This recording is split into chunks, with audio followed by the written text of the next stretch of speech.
नेहरू नगर चौक जो केपीएस चौक है उसके जस्ट दूसरे वाले लाइन में राइट हैंड में एक स्ट्रीट जाती है जिसको बंसी अग्रवाल जी और दिलीप अग्रवाल जी ने बैरिकेड लगाकर बंद कर दिया। लेकिन आप ये तो बताइए कि जो आदमी घर बना रहा है क्या वो घर बनाने का पात्र है? अगर कोई शासकीय जमीन पर रजिस्ट्री करा लेता है तो उसका मालिक नहीं बन जाता है वो। यहाँ आपके उस परिस्थिति में बताया तो अगर उसकी जांच की जाएगी तो जांच में पाया जाएगा कि वो भूमि अवैध है, उसी को अवैध प्लाटिंग बोलते हैं। लेकिन क्या कैंप में अगर ऐसा ही कोई बैरिकेडिंग करे जिसको हाई गेज आप बोलते हैं, क्या वो वही अधिकारी परमिशन दे पाएगा? आपको अब दिखा दे, ये नाला देख लीजिए, मुश्किल से 1 मीटर है और इसके पीछे 10 फीट 20 फीट भाई साहब ने बताया है लगभग 80 फीट नाला है।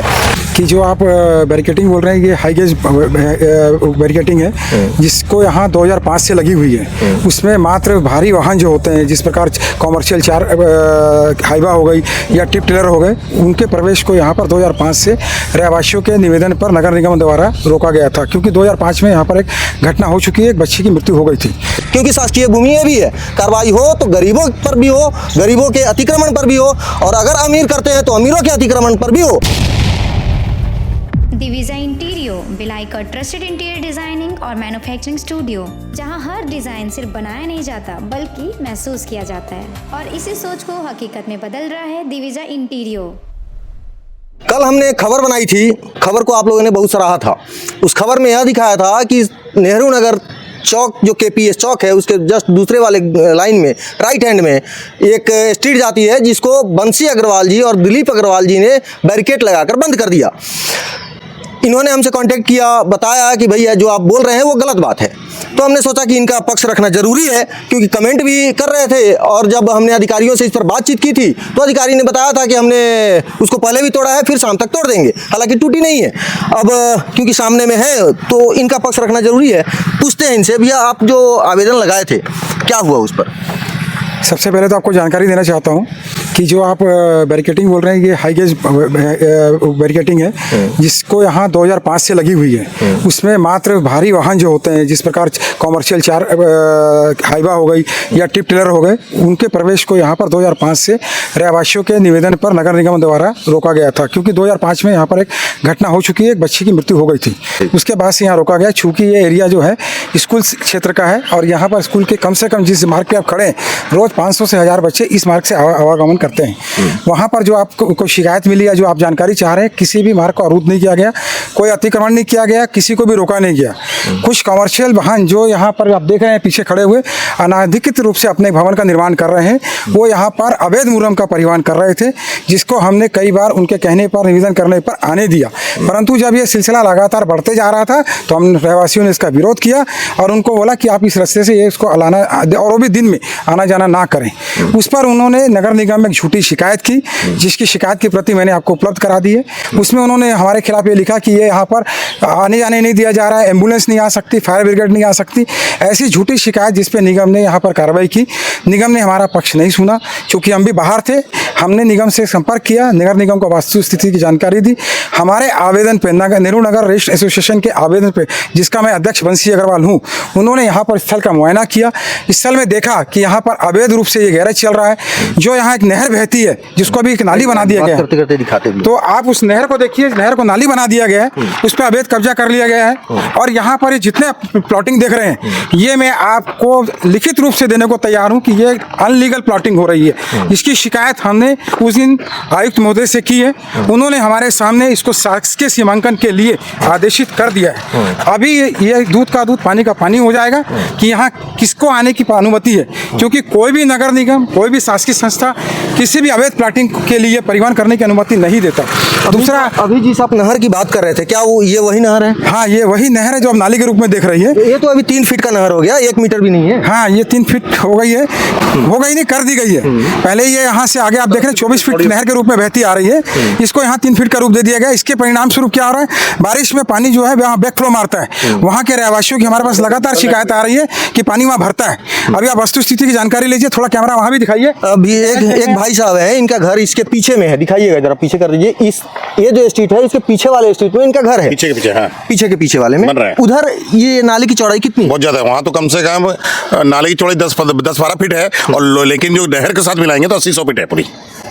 80-100 फीट नाला उधर है और नहर इधर मिला के नहर और नाली, ठीक है, उसके बाजू में नाला 10-12 फीट का है और ये अभी 3 फीट हो गया। फिर ये वाटर लेक होने के कारण बैकफ्लो हो रहा है पूरा। ठीक है, मतलब क्योंकि ये नाला पूरा ऐसा होते हुए, जैसे गूगल में हम लोग देखते हैं, तो ऐसा होते हुए पूरा ये अपना ये माइलस्टोन स्कूल के पास कोसा नाला में जाके मिलता है। तो स्वाभाविक सी बात है, पानी बाहर निकल के कॉलोनियों में यहाँ भी हाँ, तो बैकफ्लो होगा तो जब निकलेगा आएगा 10-15 फीट से नाला जब बह के कोई आएगा।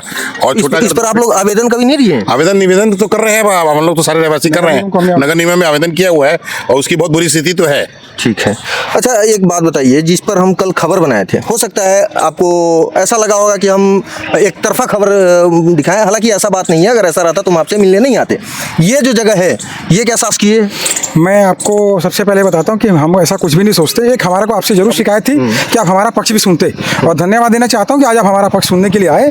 हमने आपको निवेदन किया कि आप हमारा पक्ष सुने, वस्तुस्थिति की जानकारी लें। यदि यहाँ पर हमने किसी भी प्रकार का व्यवहार किया है उसके लिए हम दोषी हैं, परंतु आपकी न्यूज़ में हमको ऐसा लग रहा था कि हम कोई प्रतिभाशाली हुआ है। मैं सामाजिक व्यक्ति पहले हूँ, नेहरू नगर रजिस्ट्रेशन एसोसिएशन का पिछले 12 साल से प्रेसिडेंट हूँ और नेहरू नगर की जिम्मेदारियों को बखूबी निभाता हूँ और कोशिश करता हूँ कि सारी बातें रहवासियों की समस्ती संस्थान तक पहुँचाऊँ।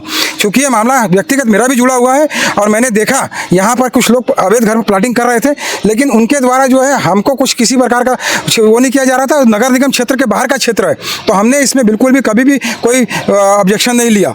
लोगों के कुछ सवाल हैं, बताइए। मेरा काम है अगर गलत कम समय में ज़्यादा से ज़्यादा बात को कवर कर सकूं। लोगों का कुछ सवाल है कि नेहरू नगर में आपने वो जो बैरिकेटिंग नहीं, हाई क्या आप बता रहे हैं, हाइट गेज वो लगाया गया है, तो क्या कोई कैंप में हाइट गेज लगा दे? क्योंकि ऐसा लगता है कि नेहरू नगर में बताया जाता है सोसाइटी बढ़िया सोसाइटी माना जाता है, यहाँ अच्छे लोग रहते हैं, जो जिनकी आर्थिक स्थिति ज़्यादा बढ़िया है उन लोग रहते हैं। लेकिन क्या कैंप में अगर ऐसा ही कोई बैरिकेटिंग करे, जिसको हाई गेज आप बोलते हैं, क्या वो वही अधिकारी परमिशन दे पाएगा? आपका बहुत अच्छा सवाल है, पर मैं आपको बताता हूँ, मैं कैंप 2 का रहने वाला हूँ, कैंप से ही आया हूँ। जब वहाँ कोई घटना घट जाती थी ना, तो स्पीड ब्रेकर बना दिए जाते थे। उसको रोकने के लिए वहाँ पर भी अगर हाई बैरिकेटिंग नहीं है तो बीच में पोल लगा दिए जाते हैं। ऐसी कई जगह दिखा सकता हूँ। और जहाँ आप खड़े हैं, यहाँ से मैंने आपको स्थल का निरीक्षण कराया, चारों तरफ हाई गेज बैरिकेटिंग लोगों ने लगाई हुई अपनी सुरक्षा के लिए। वो उसका हमने आपके साथ में घूमा हूँ, देखा हूँ, लगभग चारों तरफ हाई गेज बैरिकेटिंग की गई है। इसका मतलब खाली हमने नहीं किया, और ये बैरिकेटिंग आपको बताया था, हमने नहीं किया ये बैरिकेटिंग, सिर्फ कमर्शियल। ये 2000 ये बात सही है। पीछे में आप देख सकते हैं कृष्णा पब्लिक स्कूल की, यहाँ लगभग 40 से 50 गाड़ियाँ लगती हैं। अगर ये बैरिकेटिंग खोल दी जाए तो इनका कहना भी था कि इधर से गाड़ियाँ आना जाना शुरू हो जाएंगी। ये बातें सही है, लेकिन वही आप साइकिलें देखिए, ये 500 से 1000 बच्चे रोज ट्रिप मारेगी तो अगर 50 गाड़ी अगर 5 ट्रिप मारती है तो 250 बार आना जाना हो जाएगा। और दूसरा, यहाँ पर 500 से 1000 बच्चे, आप साइकिल देख रहे हैं, कवरेज कीजिए, 2 व्हीलर देखिए, इसी रोड से आना जाना करते हैं। और अगर कोई बच्चा आ रहा है और कोई उस समय कोई भारी वाहन आ जाए, तो जैसे घटना पहले उसकी पुनरावृत्ति करने का तो कोई भी अनुमति ना देगा, ना कोई चाहेगा कि इस प्रकार की दुर्घटना हो। अच्छा भाई साहब, एक बात बताइए, अगर कोई यहाँ पे घर बनाता है, अगर भले ही शासकीय जमीन में घर बना रहा हो, रजिस्ट्री अगर हो गई तो पैसा देकर रजिस्ट्री करवाया, उसका बकायदा टैक्स कोई पटा रहा है, अगर कोई घर बनवाएगा तो फिर कैसे बनवाएगा? अगर ट्रांसपोर्टिंग कर ही नहीं पाएगा, कैसे जा पाएगा? ये बहुत अच्छा सवाल आपने किया, लेकिन आप ये तो बताइए कि जो आदमी घर बना रहा है, क्या वो घर बनाने का पात्र है? अगर कोई शासकीय जमीन पर रजिस्ट्री करा लेता है तो उसका मालिक नहीं बन जाता है वो। यहाँ आपके उस परिचित में बताया, तो अगर उसकी जांच की जाएगी तो जांच में पाया जाएगा कि वो भूमि अवैध है, उसी को अवैध प्लाटिंग बोलते हैं। अगर किसी भूमाफिया ने इस प्रकार का कृत्य किया तो उसको सामने आना चाहिए। दूसरा, ये जो घर देख रहे हैं आप, ये स्मृति नगर से टच करता है। स्मृति नगर से 200 मीटर पे घर है ये, जो मेन रोड से टच करते हैं, तो इनके लिए तो आवागमन के लिए स्मृति नगर में रोड दी हुई है। उधर भी बैरिकेटिंग लगी, उसके लिए मैं जवाबदार नहीं हूँ। बैरिकेटिंग कैसे लगी, किसने लगाई, क्या सुरक्षा के लिए लगाई, वो बता सकते हैं, या वो जो वहाँ के जवाबदार लोग हैं वो उसका जवाब दे सकते हैं। लेकिन बैरिकेटिंग लगाई गई है ये तो कंफर्म है ना, यानी वो भी नहीं चाहते कि ये भारी वाहन यहाँ पर प्रवेश करें। हमारा यही कहना है कि हमारे इस मार्ग से भारी वाहनों का अवैध रूप से प्रवेश ना हो। ये अगर नगर निगम देता है तो कहाँ से रास्ता देगा? तो नगर निगम बताएगा ना, नगर निगम की व्यवस्था ही है। कोई घर बना रहा है, बिल्कुल हम उसके साथ घर बनाए, लेकिन अगर नेचुरली अगर उसने बिल्डिंग परमिशन सब लिया है तो रोड रास्ता तो नगर निगम ही अप्लाई कराएगा ना। हमारे को जैसे रोड नाला रास्ता बना के नगर निगम ने नेहरू नगर की एक सोसाइटी को दिया गया, तो सारी जगह तो ऐसी प्लॉटिंग होती है ना, इंटरनेट कंट्री प्लान से अप्रूव होने के बाद। और भाई साहब, उसके अंदर खाली नगर निगम में रोड नहीं है, उसके लिए सीवरेज सिस्टम है बाकायदा। अगर कॉलोनी बना रहे हैं तो आज यही आपके जो अभी अवैध बना रहे हैं वही नगर निगम या शासन की छाती पे जाके खड़े हो जाएंगे कि हमारे को यहाँ पर रोड दीजिए, सीवरेज दीजिए। तो शासन पहले ही प्रबंध करें उनका कि कहाँ से उनको रास्ता दिया जाए, सुनिश्चित करें। ये रोड यहाँ के नगर निगम की खत्म हो गई है, टाउन एंड कंट्री प्लानिंग में रोड आगे बढ़ नहीं रही है, टाउन एंड कंट्री प्लानिंग से ये प्लाटिंग अप्रूव्ड नहीं है, तो इसको कैसे परमिशन मिल जाएगी? तो आपने आवेदन तो लगाया होगा? अभी लगाया हमने आवेदन, अभी उस पर हमारे आयुक्त महोदय जो तत्काल आयुक्त थे उन्होंने उस दिन कार्रवाई के आदेश भी दिए और अब इस पे आगे और कार्रवाई करवाएंगे हम। आपको क्या लगता है कार्रवाई हो जाएगी? बिल्कुल होगी, क्योंकि शासन पे हमें पूरा विश्वास है, क्यों नहीं होगी? आपको विश्वास होगा।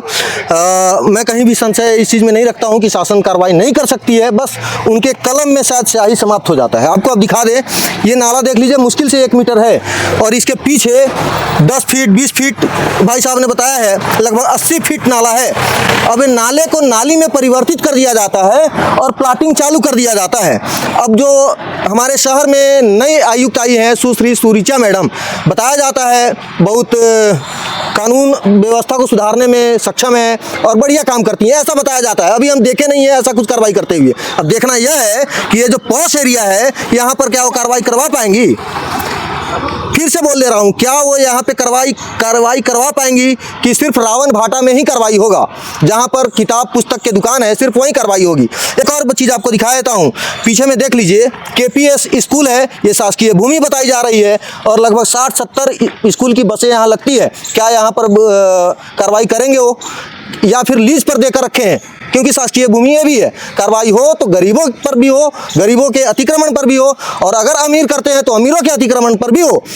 ये बायस, अगर कोई भी अधिकारी बायस तरीके से काम करता है तो वो बिल्कुल सही नहीं है। ऐसे में जो लोगों के मन में संदेह होता है, अधिकारी पैसा खाकर अपना बत्ती गुल कर लेते हैं, पॉकेट मोटा कर लेते हैं। हालांकि अधिकारियों पर जांच होते रहता है। अभी आपने देखा होगा, हमने सबसे पहले खबर चलाया था, जो सी साहब हैं भगीरथी वर्मा जी, उन पर ईओडब्ल्यू की जाँच बैठ गई और अभी वो शायद जेल का भोजन कर रहे हैं। फिर से बता दे रहा हूँ, देख लीजिए केपीएस स्कूल है, यहाँ पर ये शासकीय जमीन है, पीछे में नाला है जो अब नाली में परिवर्तित हो गई है, देख लीजिए। लेकिन यहाँ पर कार्रवाई, मैं बता दे रहा हूँ, फिर से बता रहा हूँ, कार्रवाई नहीं होगी। अगर भाई साहब का कहना है पीछे में भी 5 एकड़ का लगभग शासकीय भूमि है, तो अगर शासकीय भूमि है फिर अवैध प्लाटिंग कौन कर लिया? निगम आयुक्त महोदया आप अभी इस शहर में नहीं आई है, बहुत सारी खबरें आपको देखने को मिलेंगी जिसको आप सुनकर आश्चर्य और भौचक्का रह जाएंगी। देखना है कि क्या वो कार्रवाई कितना कर पाते हैं, कितना नहीं कर पाते हैं। चलिए आपको एक और चीज़ बता देते हैं, दिखा भी देते हैं। बताएं क्या दिखाना जरूरी है। ये है ये कमर्शियल प्लाट बन गया है, कमर्शियल यहाँ काम हो रहा है, गाड़ियों का यहाँ सर्विसिंग सेंटर या फिर गैरेज, समझिए गैरेज टाइप का खुल गया है। आप देख लीजिए, जिस खबर को हमने दिखाया था, जिसको आप लोगों ने बहुत प्यार भी दिया था, उस खबर को आप लोग ट्रोल भी कर रहे थे। उधर बैरिकेडिंग लगा हुआ है और पूरा पॉश एरिया है। यहाँ पर देख लीजिए, ये गैरेज बनाकर इन लोग यहाँ क्या कर रहे हैं। कार्रवाई क्या होगा, क्या निगम आयुक्त को ये चीज़ पता नहीं है, लेकिन कार्रवाई नहीं करेंगे। क्यों नहीं करेंगे? अब वो तो या तो वो जाने, या जो दर्शक हैं हमारे वो कमेंट में लिखकर बता सकते हैं क्यों कार्रवाई नहीं होगी। खैर, अब आपको जो भी चीज़ सही लगा हो, हमने पूरी खबर दिखाई है, जो चीज़ भी सही लगा हो वो आप कमेंट कर सकते हैं। हमारा वीडियो में कमेंट बंद नहीं होता है, आप कमेंट जरूर कीजिएगा। धन्यवाद।